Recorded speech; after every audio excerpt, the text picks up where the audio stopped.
My name is Jenny. I've been using Reagan Tunstall's guided math for about 3 years now, but I was using the second grade version.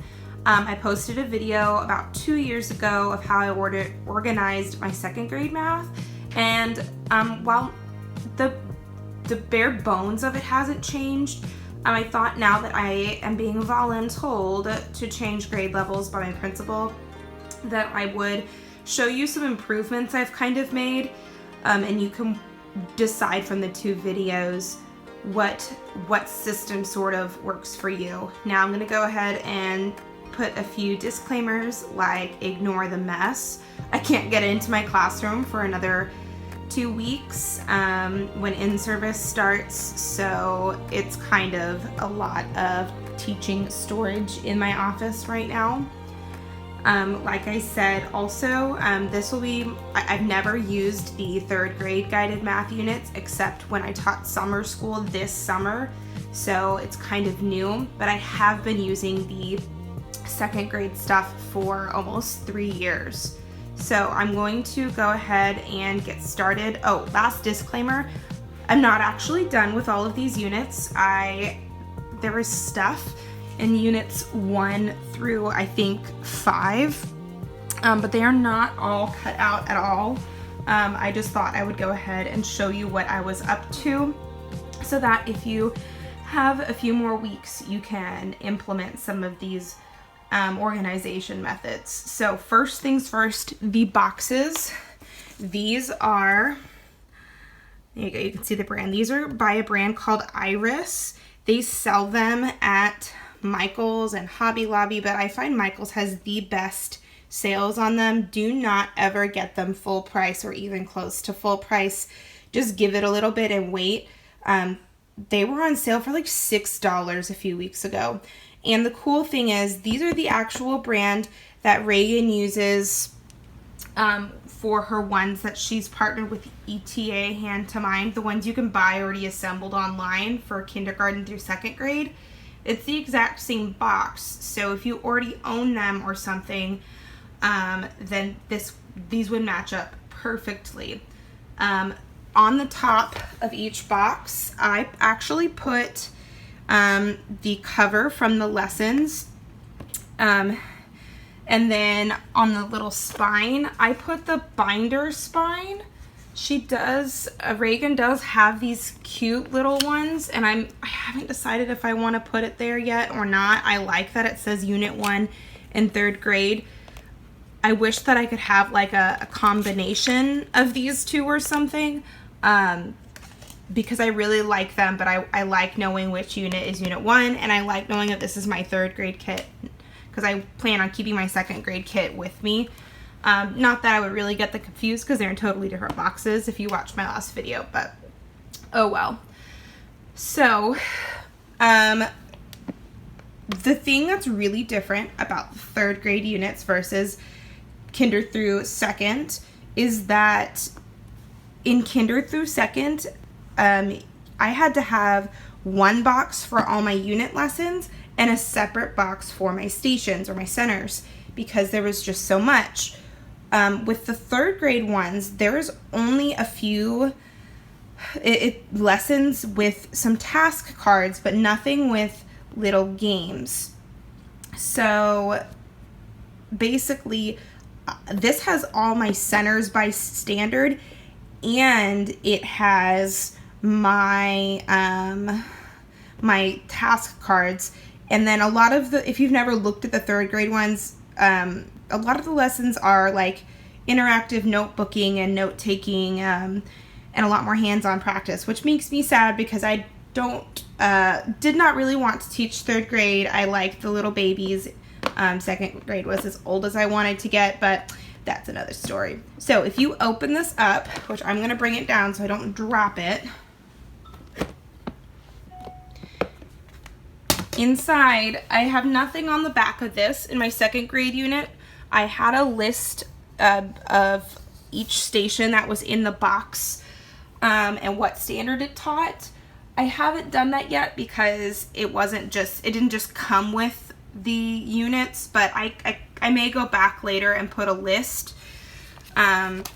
which is why I kind of put these in there at the beginning of each Stations by Standard set in the PDF. She's got just like a picture of each of the stations. So I went ahead and printed that out and laminated it. So if I was browsing and trying to figure out, okay, what game am I going to give my students, I could just look at this and then go from there. One really big change from how I store my stations and my lessons from my second grade set is, instead of using gallon-sized bags from the dollar store, which I did until like 3 days ago, I found these thick envelopes with a button closure. This pack of 30, I think, was $15. I'll link it down below. But I saw a lot of people were using these just in various teaching groups that I'm in, and I decided to just make the plunge and do it. And I was really pleased to find, because I was finding sets of 12, sets of 15, but I was really happy to find a set of 30 for only about $15 or $16. Hopefully they hold up. I read the reviews that they did hold up for some people. The only part that isn't holding up is this button, because a lot of kids, especially if they're little, they don't necessarily think about it to carefully unbutton it. But I think since I'm looping with at least half of my kids, I think that I can get them to care about it enough to go slow. So in the beginning, or the top of each box, I have a plastic envelope with the unit number on it, so unit 1. And then when you open it up, I've got these quart-sized bags that tell me what unit it is and what lesson number, so that when I get there, it's really easy to just grab it and go. And I like these envelopes because I can leave the rest of them in the box and take this with me up to my teaching area, and this can just stay there. Whereas with my second grade units, I was constantly digging through trying to find the right lesson, but because the third grade units only have task cards and it's only for about 5 or 6 lessons per unit, this makes it really easy. So next, oh, and the labels that I have on the fronts are 2 inches or 2 inch by 4 inch shipping labels. I use these for freaking everything, not just with guided math. This, I mean, you can see I have this massive box. I have so many uses for these. This is just from, as you can see, Office Depot. I got the biggest box that they offer. Super useful, and you can get Avery, where is it? Right there, you can get an Avery template to type on. So after the lessons, I have the little cards, and then I have each game in a little button pouch. And there's everything that I need for the game. There's an instruction card, there's the recording sheet, and then I have, in another labeled bag, I have the pieces. And the labeled bag is just the same as on here, and that's really going to help my kids be more accountable for the bags. The past couple of years, I've had a lot of issues with sweet little friends who either blow air into the bag or mainly just aren't careful and the bag gets lost. So I printed 2 for every single unit, 1 for the envelope and 1 for the bag. And that's really going to help my kids, I think, take care of the bag because they know exactly what game it goes with. There's no excuses. And another reason why I got these envelopes was so that if you're trying to put it in your stations bucket, I think this year just going to put the whole envelope in there. It's way less work for me because I don't have to, I used to have to take everything out of my gallon-sized Ziploc bags, put it in a smaller Ziploc bag, all the little pieces, whereas this one, I can just shove it in here, and I'm really hoping that the kids will do a good job with it. These buckets are just from the dollar store. I got them in 3 colors because I'm planning on using them for my reading stations as well, and then I don't know what I'm going to use the third color for. In the past, I was using some clear book boxes from Really Good Stuff, but they've been in use for 3 years, something like that. So, and my kids like to put hands on either side and skate around on the floor, so some of them are worse for wear. So I thought before I spent money on the clear book boxes, I would try these out and see if I liked them. So that is what is inside each of my unit boxes. This is the only unit that I have all cut out, and that's because it does align with what my district wants me, oh my goodness, wants me to teach first. And so I hope my screen just went black. I hope the video didn't just go black. It's what my district wants me to teach first is 3 weeks of place value. And so I'm just going to, you know, teach about 75% of the lessons that Reagan has already planned out for me, because I'm going to not work as hard as I'm going to work only as hard as I have to. So, oh my goodness, my screen keeps going black. All right, so that's what's inside each one of my boxes. I hope that part helped you organize for your math games or your kinesthetic learners. These are my binders. These are all put together because it was pretty much just printing. As you can see, a lot of printing. And this would be for my teacher table right here. Both of my animals are currently trying to get each other behind me. So here's my binder. Each unit has a binder, obviously. And one thing that I really liked this year, so I'm grabbing unit 7 because it has tabs in rainbow order. When I had my 2nd grade units, I put the cover on here, I put the spine. On the back, I think I put standards. I like how the 3rd grade unit tells you, you know, it gives you a 20-day schedule, and it gives you it tells you basically the essential question, the objective, what the lesson does, and the standard. I use TEKS because I'm in Texas, which is really nice to have just at a glance for when I'm planning. When I open it up, now the 3rd grade units come with a problem of the day. It is standard in the unit. It's really nice. I do own her PowerPoint problem of the day, and I definitely still plan on using those, I think. I'm not sure how I'm going to use these yet.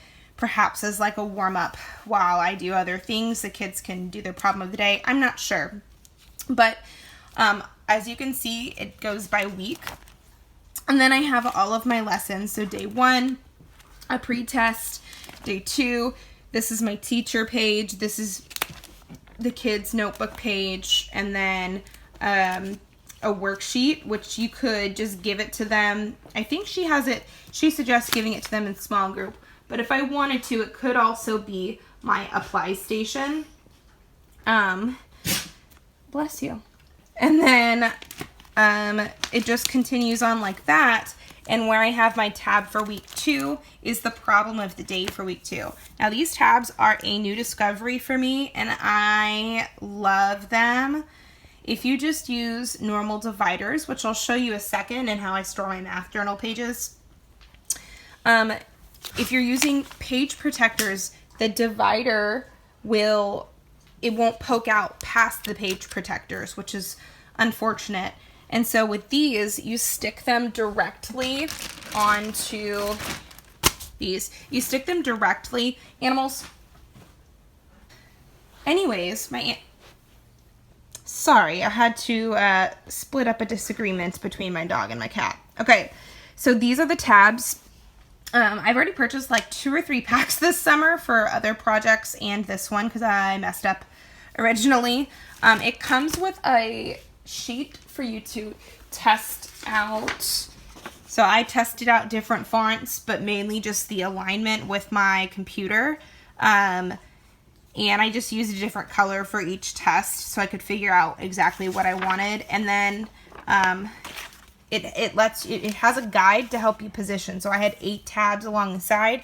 It shows you 8 tabs here. So I just slid it behind the sheets, lined the paper up at the top, and it showed you where to put your tab And so basically I put one tab for each week just to kind of make it a little bit easier if I was in the middle of a unit to just flip to where I wanted. Then I put answer keys, because that's pretty important to me to, if there's ever confusion about what the answer is. And then I did purchase her math chats, exit tickets, and skill pages. I almost think that I should have waited because holy cow, I've got a lot of resources now, which is a good thing.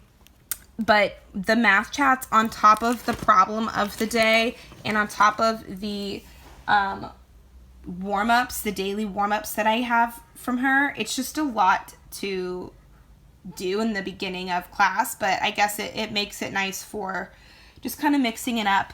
I also was thinking I could use these math chats again kind of as an apply station if I needed to. And then I really like the exit tickets, just kind of as a quick check of who has mastered, or if they've mastered a certain skill. She did a pretty good job of matching these exit tickets up to what you were teaching each day in her lessons. And then I have a section for skill pages. This is the one that I'm not sure exactly if this is going to stay in here, because I do her math stack, which is an apply station. And I'm going to use these a lot for that or for homework. But I'll talk about that when I talk about my math journal storage. One more thing I'll say about how I have these organized, and then we'll move on. So I actually have 2 page protectors for each of the 3 tabs in the back, the math chats, exit tickets, and skill pages. And what I plan on doing is, these are all the ones I have not given my students, and once I've used one for the year, then I'm going to move it to this so that I'm not repeating, because my district kind of likes to jump around and do 1 week of this and 1 week of that, because for some reason they think that's a really great way to teach students who are brand new to a skill, whatever. So that is how I organize my unit lessons.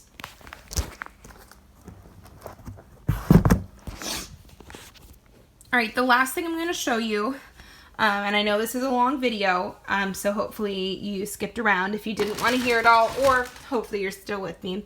This is how I organize my math journals. This is different than my 2nd grade video. In my 2nd grade video, every week in front of day 1, in front of day 5, in front of day 10 and 15, I had 2 pockets, one for apply station and one for journals. And my plan was just put 5 notebook and 5 apply stations there, and then each week just grab one. Well, I didn't think about the fact that I have to comply to how my district wants me to teach, and they don't want me to spend 4 weeks on something. They want me to spend 2 weeks here and then come back to it in 3 months and do 2 more weeks. It's very silly, but that just was not working. I also found that I honestly didn't have enough time in the day for my kids to go to all 5 stations every single day, which is sad, but it's the reality. They think you only need 90 minutes to teach math, and for me that was better, only having my kids complete 3 rounds. They still do all 5 kinds. In fact, in 1 week they'll do everything 3 times, but in 1 day they'll only do 3 total stations. So this is how I ended up organizing. This is my 3rd grade stuff. All my 2nd grade stuff is packed in a box in my school that I can't get into. But this is how I do my journals now. I have just the cover from the journals, and then I literally just made this really big and chopped everything else off the bottom for this binder spine. And then I wish I had thought to not use dividers. I wish I had used more of my printable tabs, because as you can see what I was talking about, the tabs, they're covered up, which, you know, I had already purchased, and I had unwrapped everything before all these dividers before I was like, oh man, I could have saved a lot of money by just using more printable tabs. So Right now, because I have not really used this for a long time, this binder is almost empty as far as printable things are concerned.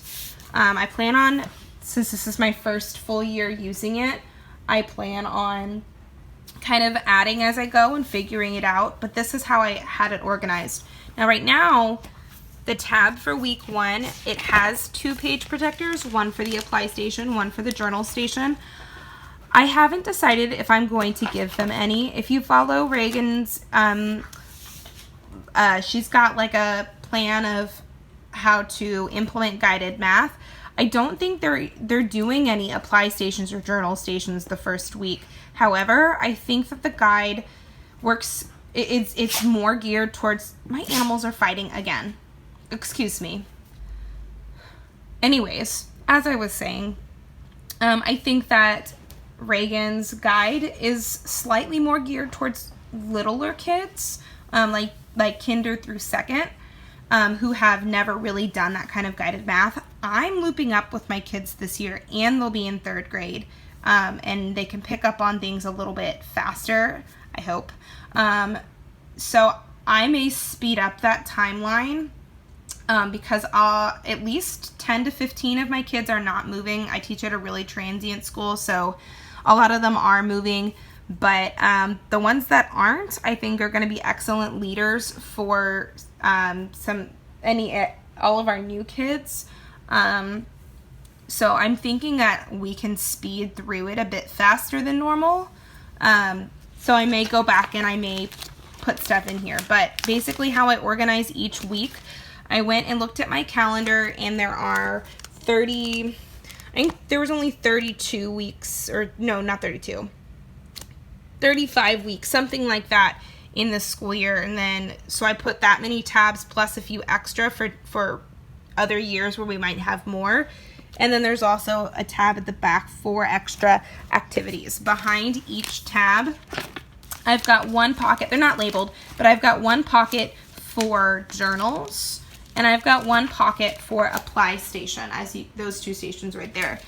And basically what I did the past 2 years with my 2nd grade stations, I just keep, since my kids go to each station 3 times, that means fewer copies for me because we are limited on copies, boo. So each week I literally can just pull this out. We request our copies from a wonderful lady who makes our copies. I just say any color paper please, and I put it in my stack to give her to copy. Same thing with my apply stations, which these are not from Reagan, because I wasn't sure exactly what I wanted to do. These are from, I couldn't even tell you. I'll have to link it down below. But I have my apply stations, and that way I can pull them out, put them in my stack of plain white paper, and get that as copies. One thing that I did for my 2nd grade stuff, as I took it out each week, I wrote along the bottom, like week 2 or whatever week I took them out of, because sometimes my stack of copies that I need to reorganize and put back in their binders gets really high because I get so busy, and putting the week number at the bottom just really small where the kids won't really notice it really helped me keep this organized for 2 years. So as I said, the rest of the binder is empty. I'm not exactly sure how I wanted to do it this year, and instead of going through the effort of printing out every single notebook station and getting all these apply stations, I decided literally just to do this for the video to show you how I organize it. And then I'm kind of going to play it by ear for a little while, because I'm not sure if I want to save the skill sheets and kind of mix them in here, if I want to use these other apply stations that I have for 3rd grade. And so I just decided to leave it for now, and I'm going to put more in it as the year goes on. I know the video is pretty long, but while I've got you here, this is kind of how I display my stations. So whatever container I have for math games, I just have the little dice on there, and that way when they know it's their turn to go there. There is no question of what, if you're supposed to get a math game or a reading game, you just get a bucket with this on it, which I teach ESL, so that's pretty important that even my non-English speakers or low English speakers or my non-readers can still do what they're supposed to do. Then for my technology station, I don't have it displayed exactly like this, but basically I have these little things from IKEA, these little stands, and it has that picture right there, although I think I may have changed to the one holding an iPad because I use some iPads that I got from Donors Choose, and I have them all on a table on the charging dock with this little picture by it, and then I think I have my reading picture on the other side. And then I have an IKEA stand again with the teacher table on it, and I just put it on my table, although that one's pretty self-explanatory because it's a very unique shaped table. For my journal and my apply stations, I usually, last year and the year before, I had one of those rainbow carts with drawers, and I had this picture on one drawer and this picture on another drawer, and it made it a bit easier because the kids didn't really need to know what this station was called. They all called it math writing, but once they figured out, just literally pull whatever's on top. So like my three journal copies for the week, I put them all in one stack and I just slid it in the drawer, and that was that. They knew just to take the one that was on top, and my last group, well, my first group to go knew if there were any extras from the previous round to just throw them away. However, I may be changing that this year because in summer school, I actually had a paper tray instead of a drawer, and I was able to put my example notebook behind it, and it really, really helped my kids who were less spatially aware, we'll call it. It helped them figure out how to cut things out and how to glue them and how to do the whole thing. So I may be changing that part a little bit. I hope that this video wasn't so long that I lost everybody. I just really wanted to explain and help you out with how I organized my things so that you had some time to figure out what you wanted to do and how you wanted to organize your guided math materials. If you have any questions, feel free to contact me through YouTube or on Facebook through Reagan Tunstall's group. And I hope you have an awesome school year.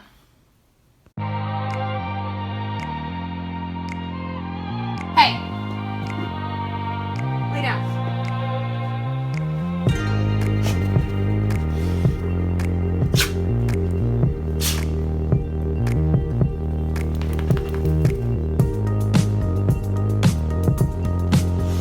You done? Try to make a video here. Okay, great. Thanks. No, you cannot sit in my lap. No. No, you're too big. You weigh 60 pounds. Lay down. Good. Hey. Hey. Get him. Can you stop, please? Hey. Stop. Lay down. Thank you. Can we stop while I'm filming a video, please?